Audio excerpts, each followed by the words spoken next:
приключването на изборния ден към 19:15. Това, което можем да ви съобщим.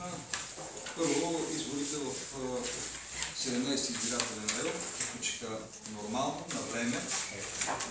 Нямаме данни за удължаване на изборния ден.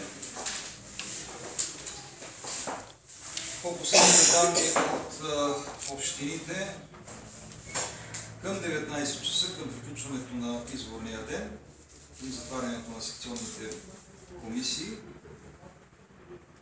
са упражнили правото си на глас 150 909 избиратели в 17 изборен район, което представлява 49% от имащите право на глас по избирателен списък 307 979 избиратели. Това, което прави впечатление, защото вероятно ще ме запитате, общини с най-висока избирателна активност са Брезово 54,50%, а Асеновград на второ място 53,44%. Най-ниска избирателната активност, а тя такава беше в целия ден, от първите контроли 7 часа и 30 минути, 10, 11, 17 часа.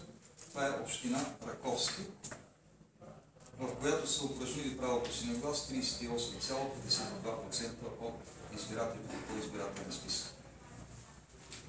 Това е което мога да кажа за гласувалите в областта и в изборния район. Другото, което ми се ще, за да преварим вашите въпроси, да кажем, че изборния ден мина нормално, без сериозни сигнали или жалби за извършени нарушения в изборния район.